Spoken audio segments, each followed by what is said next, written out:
क्या ऐसे क्या है सवर्णों में कि उनसे क्या खार खाए बैठे हो, चाहे सत्ता में कोई हो, कांग्रेस हो, भाजपा हो, फलाना हो, ढिमा कोई भी हो, हम उन सब नेताओं से कहते हैं। तक इस देश में जातियां रहेंगी, पिछड़ापन रहेगा, जातिवाद रहेगा, सामाजिक असमानता रहेगा, तब तक इस देश में आरक्षण रहेगा, आरक्षण मिलता रहेगा, इसको कोई रोक नहीं पाएगा।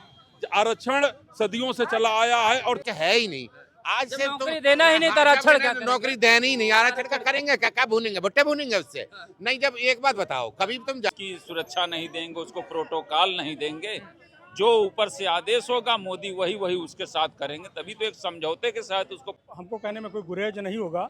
माननीय बहन मायावती जी को जो है मतलब ये नीचा दिखाने के लिए सब लोगों ने डमी कैंडिडेट दिया था। सच्चाई ये है, मैं ऑन कैमरा सच्चाई बोल रहा हूँ। सामाजिक असमानता था, उसके आधार पे इनको दिया गया कि भाई सामाजिक आधार पर काफी पिछड़े थे, काफी वंचित थे, शिक्षा हो या हर एक चीज हो, तो उनको आगे लाने के लिए ये आरक्षण का प्रावधान किया गया। और जब उनको बाबा रुकिए, जब आरक्षण के प्रावधान से थोड़ा आगे बढ़ रहे हैं, शिक्षा का उनके अंदर जानकारियां बढ़ रही हैं, तो क्या गड़बड़ी है भाई? वो भी आगे बढ़े। अगर उनको आरक्षण से ही आगे बढ़ रहे हैं तो बढ़ने दीजिए ना। और कोई हमको तो बढ़े भाई, मेरे साथ चले और साथ चलते भी हैं।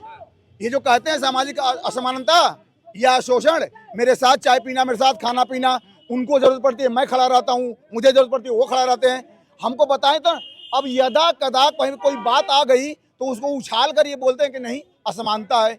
हम करें 140-50 करोड़ की आबादी वाले देश में कोई अगर इस तरह की बात आ जाती है तो उसको हम नजरअंदाज भी तो कर सकते हैं ना। अन्यथा अगर नहीं कर पा रहे हो तो सबके साथ सबको नजर में रखो, सवर्ण को भी रखो, ओबीसी को भी रखो, एसटी को भी रखो। संख्या के आधार पे तो रिजर्वेशन सबको मिल रखा है ना। ईडब्ल्यूएस के आधार पे जितनी संख्या है उनको 10% दे दिया गया है, उसे देखा 21% दिया गया है SC/ST को, वैसे देखा जाए 27% ओबीसी को है। आरक्षण सबको मिला है, 40% में बराबरी कंपटीशन। अगर इसको मैं अपने भावनाओं से कहूँ कि जो सबसे कम है जिसकी संख्या, उसको ज्यादा दे दो, क्या दिक्कत है? जिसकी संख्या कम है नहीं, हाँ वही तो कर रहा हूँ, तो उसको ज्यादा दे दो ना, 21% उसको दे दो, क्या दिक्कत है? तब तो आपको बात बुरी लग जा रही है तुरंत। हम कह रहे हैं कि इस देश में वक्फ सब्सिडी बोर्ड हो सकता है, आपको जाने के लिए मदरसा बोर्ड हो सकता है, अल्पसंख्यक कल्याण बोर्ड हो सकता है, ये सारे बोर्ड, अनुसूचित जनजाति कल्याण बोर्ड हो सकता है, सवर्ण बोर्ड क्यों नहीं हो सकता भाई? क्या ऐसे क्या है सवर्णों में कि उनसे क्या खार खाए बैठे हो, चाहे सत्ता में कोई हो, कांग्रेस हो, भाजपा हो, फलाना हो, ढिमा कोई भी हो, हम उन सब नेताओं से आगे थे। पिछले कुछ समय तक आगे थे कि नहीं इनसे थे? आप हम सवर्ण जात के लोग जिनको सवर्ण कहा जाता है, इनसे आगे रहते थे कि नहीं रहते थे? बाबा एक मिनट रुकिए, तार्किक बातें हो रही, यहाँ लड़ाई झगड़ा नहीं करना है, तार्किक बातें हो रही, लोगों की अपनी अपनी बातें जाने दीजिए। हम सहमत हैं। सवर्ण जो थे, क्षत्रिय, ब्राह्मण, वैश्य और लाला, ये संपन्न थे, संपन्नता में कोई कमी नहीं थी। अब ये चाहे हमारे दृष्टिकोण से, हम धार्मिक दृष्टिकोण से कहेंगे तो हमारे दादा परदादा पूर्वजों की देन है, या हम उसको कोई कहता है कि नहीं इन्होंने किसी का कब्जा कर लिया, हड़प लिया, ऐसा कुछ नहीं था। वो संपन्नता पहले से था, प्रदत्त थी, उस संपन्नता पर चलते आए हैं। लेकिन आज आधुनिक समय में अगर आरक्षण आप प्राप्त कर रहे हो तो इसमें रामविलास पासवान जी के लड़के भी, चिराग पासवान जी भी हैं, अठावले जी भी हैं, तमाम ऐसे संपन्न लोग दलित हैं जो SC/ST वर्ग से आते हैं, वो भी आरक्षण का लाभ ले रहे हैं। क्यों भाई? यानी कि संपन्न लोगों का आरक्षण खत्म होना चाहिए, आपके कहने का मतलब ये है। सर इन्होंने तो अपनी बात रख दी, बात हम भी आरक्षण पे था नहीं लेकिन छेड़ दिया इन्होंने। अगर आप इस मुद्दे पे कुछ कहना चाहते हैं? आरक्षण तो मोस्टली 89 में आया था ना, BP सिंह ने लाए थे ना, ज्यादा जो लाए हैं, ठीक है। उसके बाद में अभी 70% OBC की, नहीं समझ रहे, मैं जाट बिरादरी से बिलोंग करता हूँ ना, मैं OBC हूँ और ना मैं हाई कास्ट हूँ, कहीं नहीं छोड़ रखा है सरकार ने जाट को, ठीक है। लेकिन मैं बताना चाहता हूँ 70% वैकेंसी अभी भी खाली है, कहीं भी निकाल, यूनिवर्सिटी निकाल लो, कोर्ट निकाल लो, कचहरी निकाल लो, कोई हॉस्पिटल में निकाल लो, जितनी भी है 70% अभी तक तो OBC की भरी नहीं गई।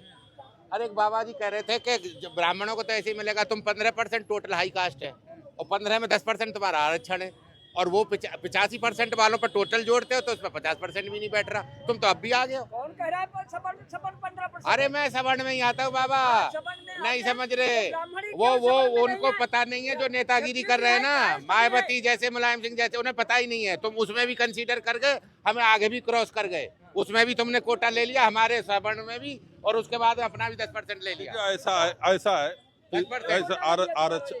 आरक्षण जो है, भारतीय संविधान निर्माता बाबा साहब अम्बेडकर ने सामाजिक और शैक्षिक आधार पे जो पिछड़े गए लोग हैं उनके लिए है।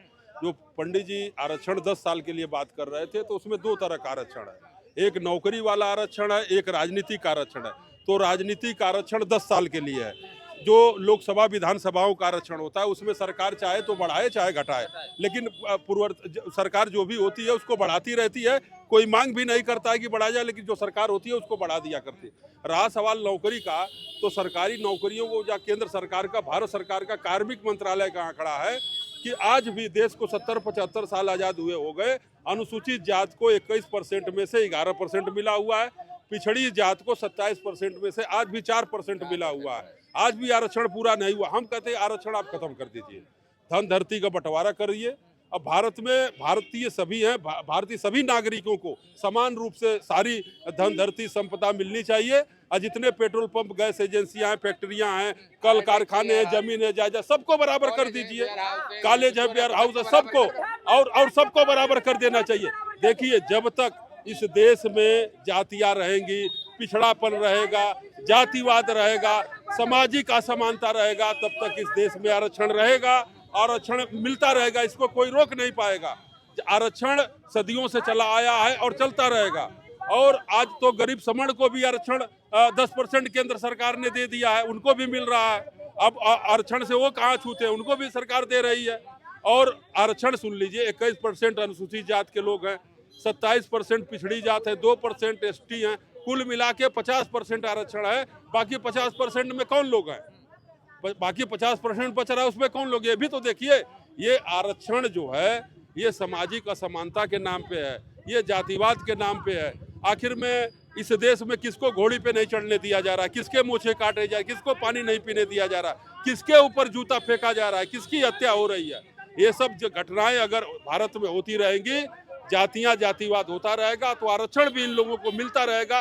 ये माननीय प्रधानमंत्री जी कह चुके हैं, मोहन भागवत जी कह चुके हैं कि जब तक जातियां जातिवाद रहेगा, आरक्षण रहेगा। मोहन भागवत जी ने तो ये कहा है कि जब तक ये स्वतः नहीं चाहेंगे कि हमारा जो है समानता अब हो चुका है और हमारा आरक्षण हटा दिया जाए, तब तक आरक्षण रहेगा। यानी कि अब आरक्षण हटाने की कोई बात ही नहीं करता, जनता चिल्लाती रहेगी। नहीं, देखो, आरक्षण का ये मतलब नहीं है, ये तो गरीब आदमियों को ही आगे लाने का एक तरीका था, समझ रहे हैं? जो पिछड़े हैं, वंचित हैं, उनको लाने का था। अब इसमें है क्या कि इसमें भी जो ऊंचा वर्ग जो हो गया है, OBC में हो या किसी इसमें SC में हो, ST में हो, वो इस आरक्षण का लाभ उठा रहा है।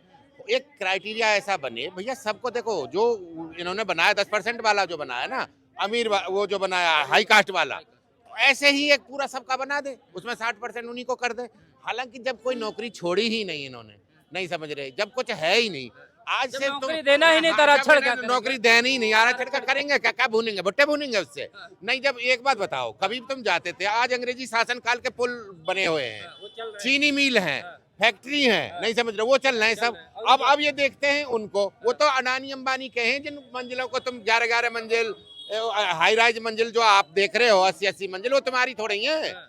अरे तुम्हारे तो वो जो टैक्स जो लेना है, केवल तुम्हारे थाने अच्छे हो गए, अच्छे कर दिए हैं थाने, जिनमें दलाली होनी है और तुम्हारी रिकवरी होनी है, जहां से तुम्हारी तहसील बढ़िया कर दी है। उसके बाद में तो सरकारी कोई चीज छोड़ी ही नहीं।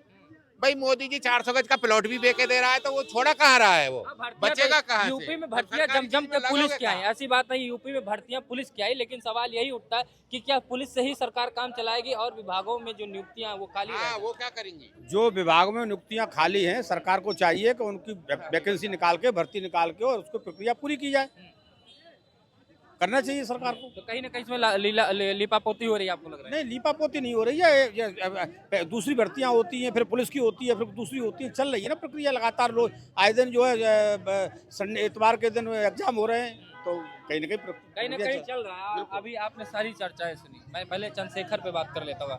चंद्रशेखर आजाद की रावण, पूरा नाम लूंगा, चंद्रशेखर आजाद रावण, जो भीम आर्मी के मुखिया हैं, उनके ऊपर अभी कुछ दिन पहले शोषण का आरोप लगा उनका। फिर उन्हीं की जिनके साथ शोषण का आरोप लगा, वही उनके से बातचीत करके ऑडियो वायरल कर रही है। और वो जो दलित महापुरुष जिनके ऊपर ये दलित चर्चा होती है, उसको गाली दे रहा है, यानी माननीय काशीराम हो या मायावती जी को। कहीं ना कहीं कहा जा रहा है कि दलितों को ही डाइवर्ट करने के लिए चंद्रशेखर आजाद बीजेपी से मिलकर ये चीज़ें आगे बढ़ा रहे हैं। नहीं, ये बात तो सही है कि जिस तरह से उसकी कार्यशैली है उस व्यक्ति की, वो बहुत ही भ्रष्ट तरीके से कार्य करता है और उसके कार्य करने का तरीका ही बहुत गलत है, समझ रहे हैं कि नहीं? और मेरा तो ऐसा मानना है कि वो CIA का एजेंट है, समझ रहे हैं कि नहीं?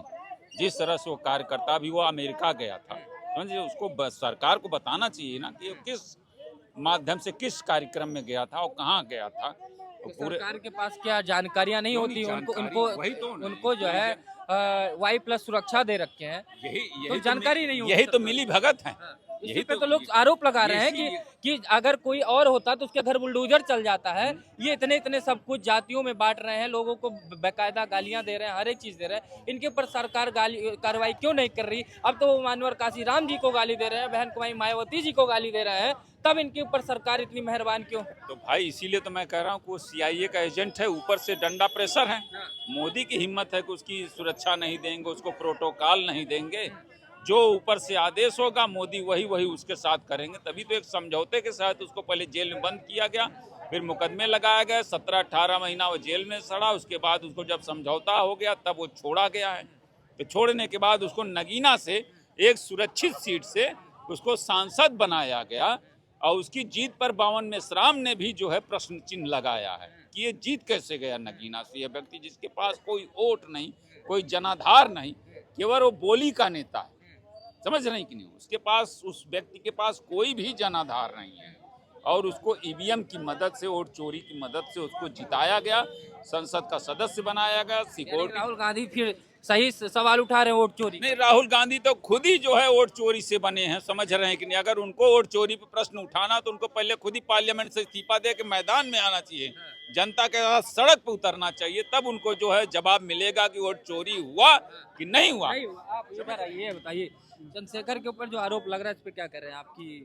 उनको ऊपर कहीं ना कहीं बीजेपी का सह बताया जा रहा है, उन्हीं की जिनके साथ संबंध थे वही आरोप लगा रही है। चंद्रशेखर रावण या चंद्रशेखर आजाद? चंद्रशेखर रावण की बात कर रहा हूँ। देखिए, चंद्रशेखर रावण, इसमें कोई दो राय नहीं है।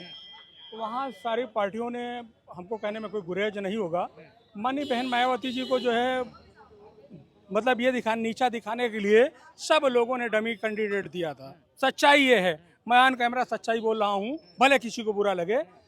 तो अगर आज चुनाव हो जाए तो वहाँ जमानत जब्त हो जाएगी नगीना में चंद्रशेखर रावण की।